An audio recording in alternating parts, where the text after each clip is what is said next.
A few weeks ago, I've read a couple of interactions online on various games and various topics, quite frankly, and a thoughts occur. What do you get with a character in GURPS for 0 points? What are the underlying things that your character is meant to have while not spending a single point? So the idea of making this video um, was about this little idea. What do you get in GURPS for 0 point, and what the game assume you have or you can do for absolutely 0 points or 0 thoughts. So you don't even need to consider these things. The game will assume that you can do these things or have these things. So this is, in other words, what I call the 0 point character, or the basic human character.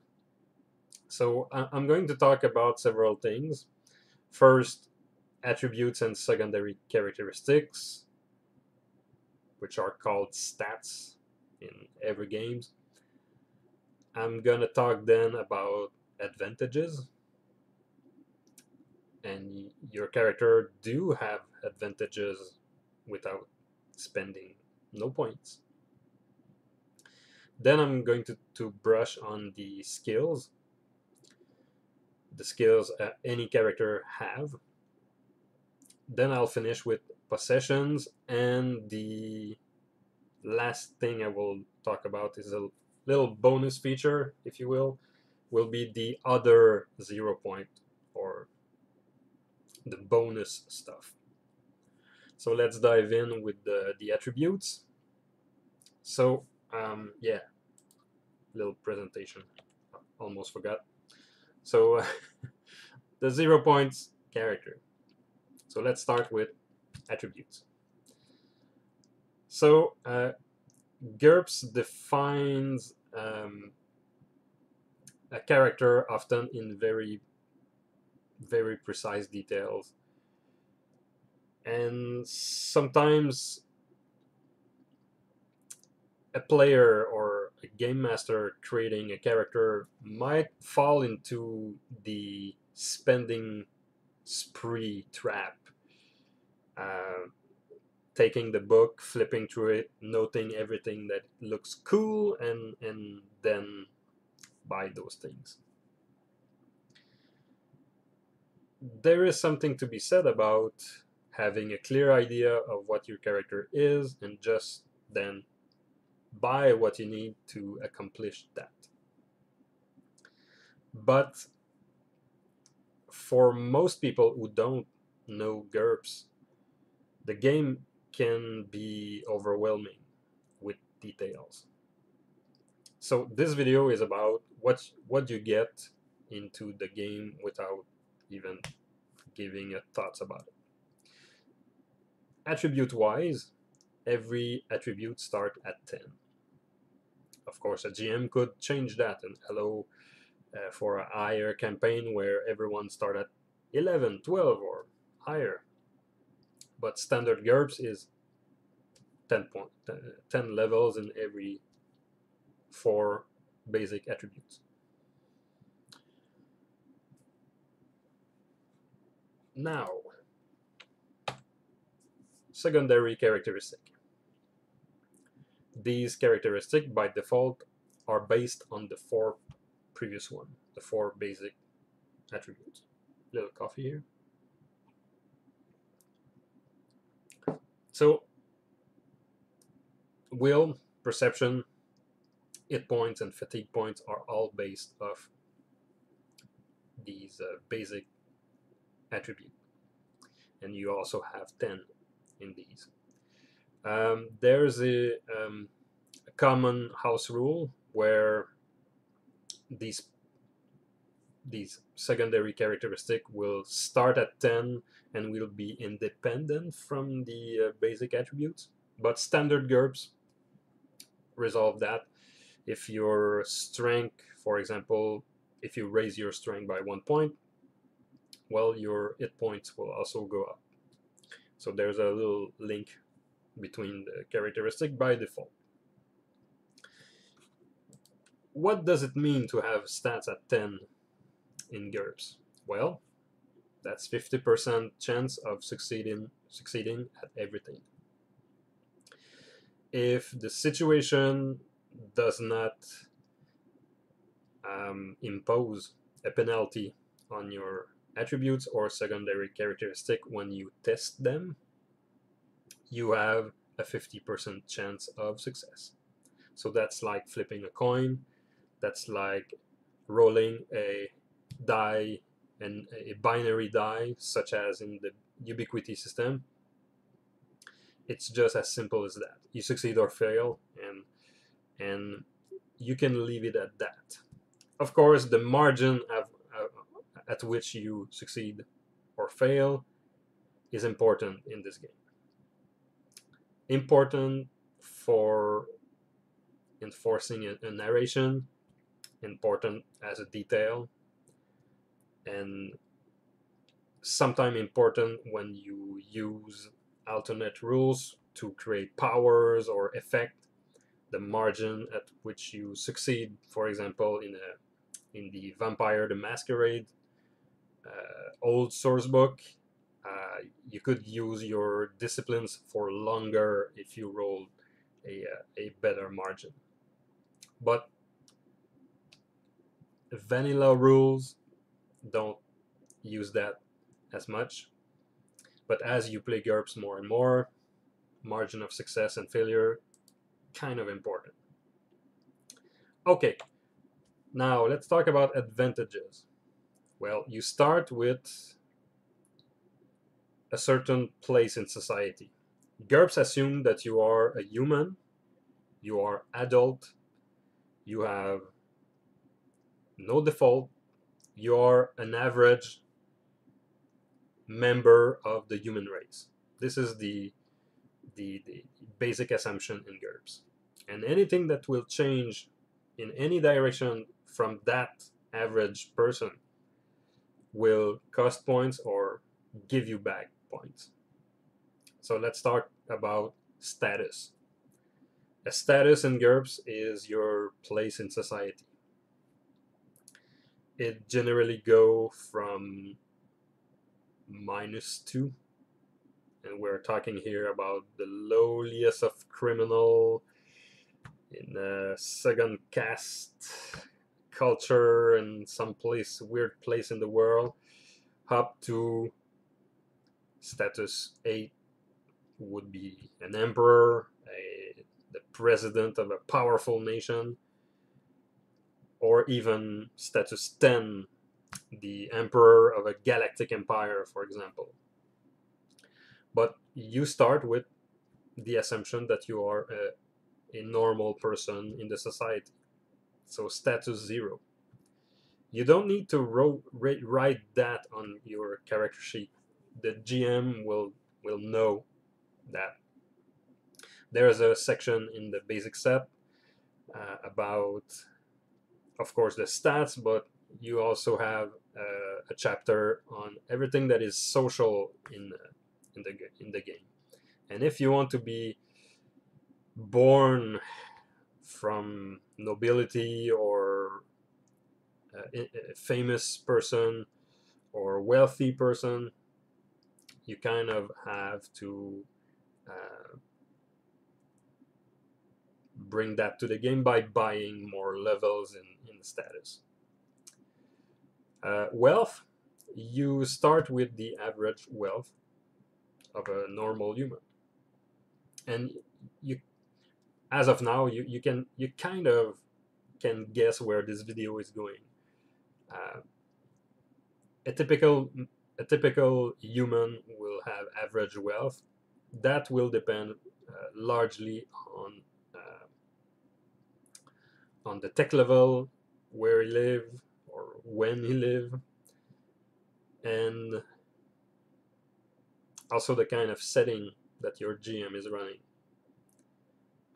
Sometimes times are hard, and you can express that with a setting with a lower average income from the start. I'll talk more in a few minutes about the wealth. You start with a normal appearance. So when you roll a reaction roll with the unplanned NPC, and you want to know how these NPC will react, you roll reaction roll. Normal appearance will have no influence on that roll. It's a +0. Advantages such as charisma and appearance and voice or social regard or all kinds of social advantages, you start with none of them. Your charisma is assumed to be normal. In GURPS, charisma it's not a stat, it's not an attribute. You could make one if it's really important for your game, but in GURPS you start with 0 average normal charisma, and higher amounts of charisma will become an advantage and a disadvantage if you are uncharismatic, taking social disadvantages such as odious personal habits or all kind of phobias and craziness that will modify your reaction. And you start with your native language. Language and GURPS have different levels of proficiency. In 3rd edition, languages was kind of a skill, so you would buy it like any skill, and the level you had in your skill kind of inform what your proficiency with the skill with the language was, but also your mastery and your accent. In 4th edition, it's easier. You basically have fewer levels of granularity, so there's no need to paint the difference between a German skill at 13 and at 15. You don't need to have that gradation. So in 4th edition, languages is simply you either don't have it, it's broken, it's accented, or it's native. So you can buy these languages, and it readily informs what your character can speak. If you can justify it in your background, most GM will allow your character to speak 2 languages, 3 languages. If your character was born a traveler with a traveling family, or if you have advantages such as the language talent, the GM could give you access to several languages. Returning to wealth just for a moment, the kind of setting where your character live will give you information about the kind of money you have in your pocket. The numbers you see here, of course, are maybe not realistic, but they are generic and they are universal. They are supposed to help you build your own setting, and these numbers are not adjusted for inflation. So a person in medieval time won't have will have less money in its pocket, but the economic system won't be the same. So there's no really an equivalent. It's not really that. In medieval time, people used to barter more, than have coins in their pockets. And in the Industrial Revolution, for example, people started to use, in fact, use by default paper money. And today, in the digital age, paper money is almost uncommon. So these these are a suggestion for the kind of money you start with in the game. It used to be in 3rd edition that you could only use half of that amount. You can see in the graph, the table. You could use only half of that amount in to buy adventuring gear. It was assumed that your character had a house, a car, and all kinds of trivial possession, so you could only use half of that. 4th edition is kind of more open to the idea that your character is a true hero, and you can pretty much the GM will decide what kind of money you can spend on equipment. In the lower section, I included the standard starting wealth for 3rd edition. It was quite on the fly, as you can see. There's no gradation. It was kind of as you need it to be.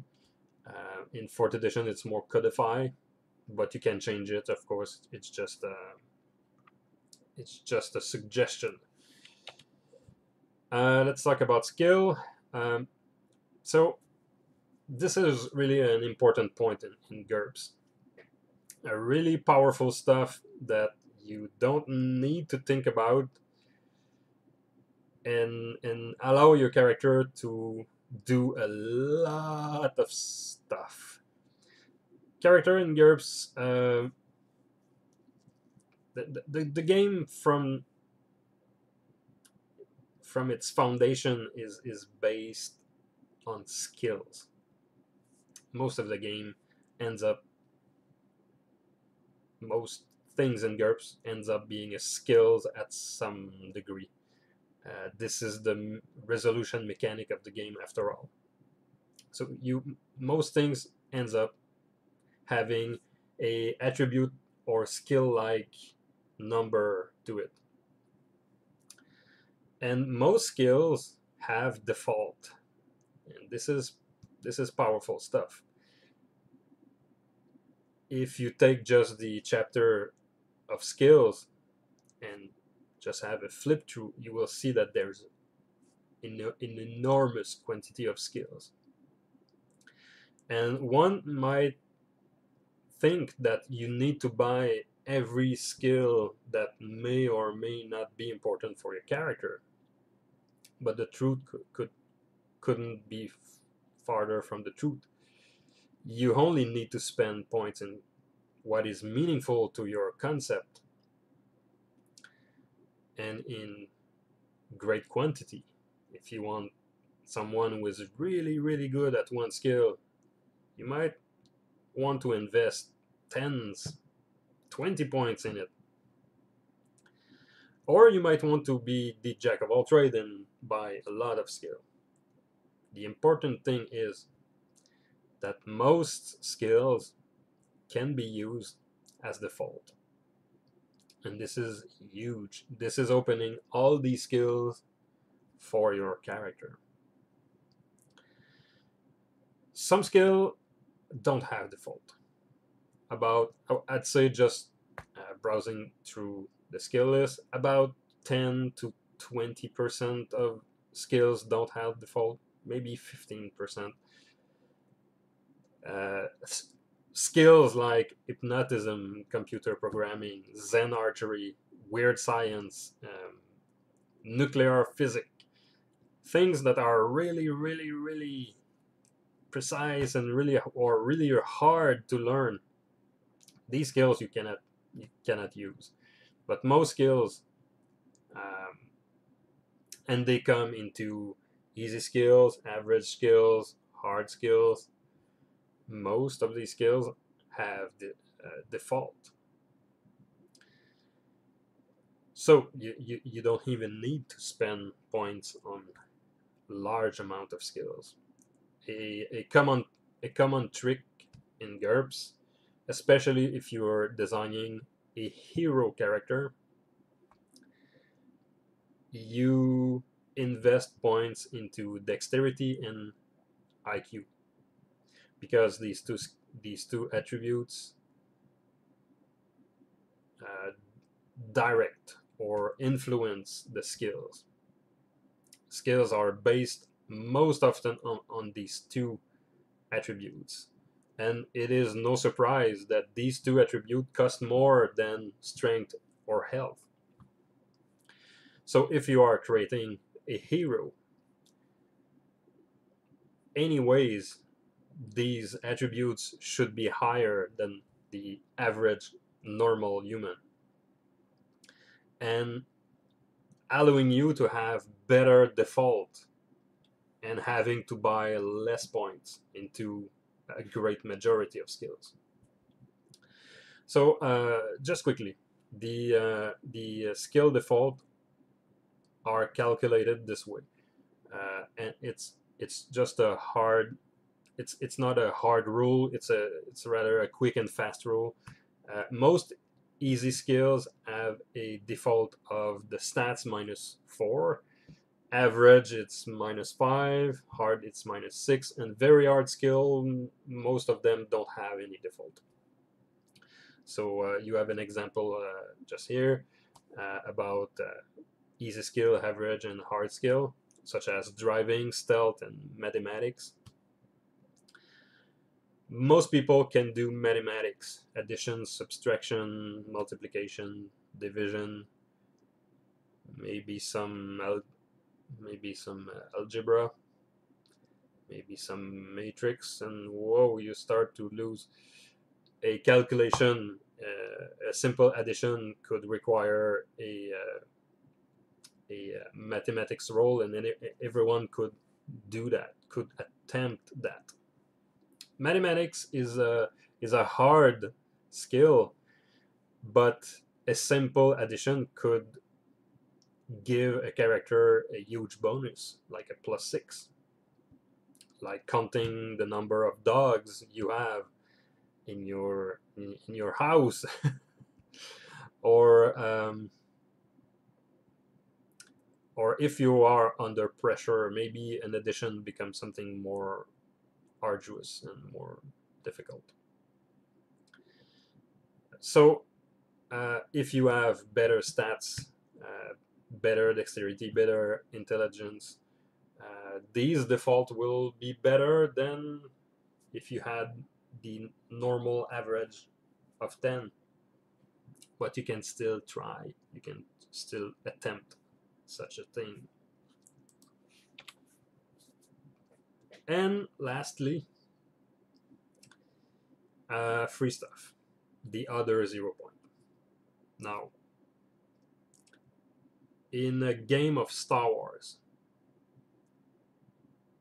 characters could all have the lucky advantages.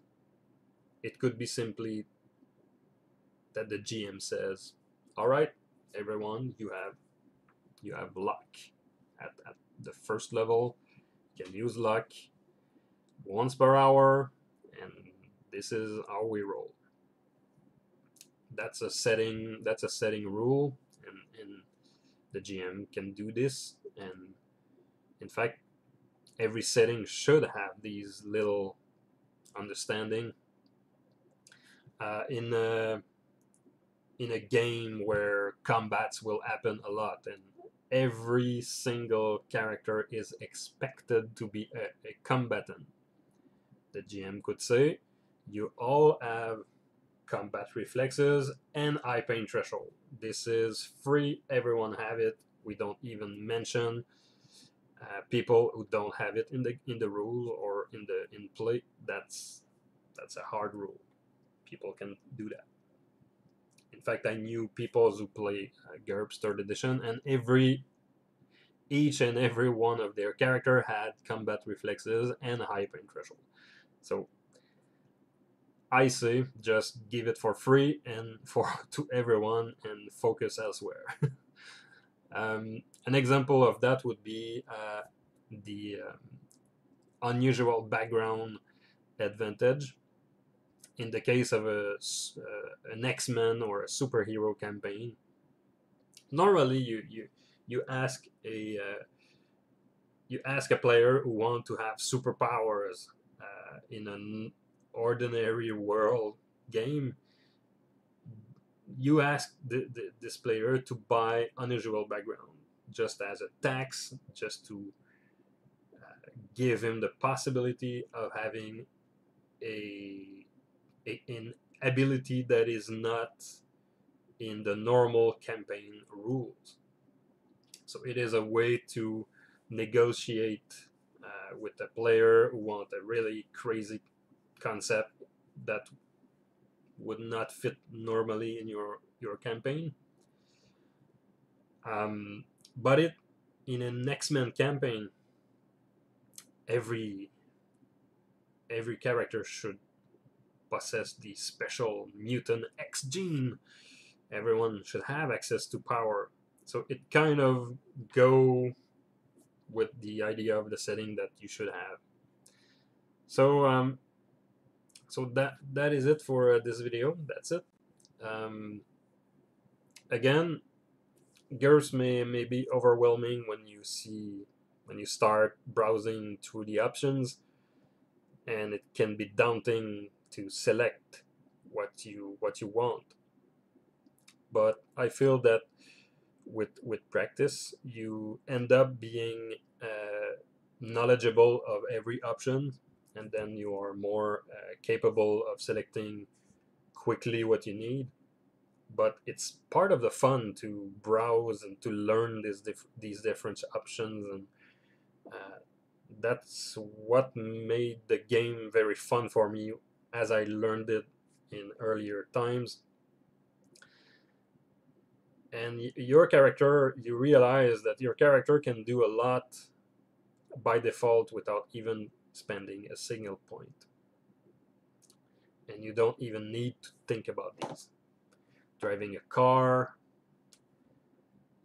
presenting yourself in an election, giving a speech, trying to make a good impression on other character, trying to hide intention, all these things that we do in normal life with not so much great success, a character can do in GURPS. The GM will know what skill that action represent and will ask for that skill roll. You don't even need to know that. Hiding emotion is acting. Making a good impression can be diplomacy, can be streetwise if it's done at night behind a nightclub. Driving a car is the driving skill, and each of these skills have default, and this is the power lies. It's a skill-based game. Everything is skills, or can be skills, and everything that is not skills is attribute or attribute based. So your 0 points character in GURPS can do a lot. It can fail also a lot with average stats of 10, with skill default having a -4, you end up with a 6 effective skill in bicycling to dodge that gopher who try to run into your wheel. And okay, GMs will not forget to give substantial bonuses for mundane actions, making you quite capable of dodging that gopher with a bicycling roll. And GM will remind also that a person taking its time. I did an equation the other day. It was a question, an MIT question for the entry exam, and I And I looked at it and I went, can I do it? And I took my sweet time and I was able to do the calculation. And I'm don't consider myself good at mathematics, but I took my sweet time. If I have indeed a 10 average IQ, I normally should have a 4 effective skill in mathematics.